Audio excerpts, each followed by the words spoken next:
In this video, I will be showing you how to use voice mode in Claude AI. So let's get started. First thing, just come into the home page of Claude. Here we will be having the chat box. At the bottom, here we are having use voice mode. Select this icon, and first step is we need to give access to our system's microphone.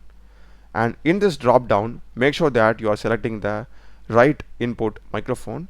So after done selecting it, just select allow this time.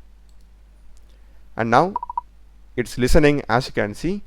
Hey Claude, can you hear me? Yeah, I can hear you, Don. All set and ready to chat. What's on your mind? So as you can see, it's giving back the response, and whatever I speak will be getting converted to text format, and it will be passed as an input to Claude's chatbot. So here we'll be having the microphone icon. If you want to turn it off, you can do that. And if you click on this audio settings, here also you will have a way to select the speaker as well as the input microphone. Do check the playlist of my channel. Done a lot of videos in programming and AI tools. Subscribe me. Thanks for watching.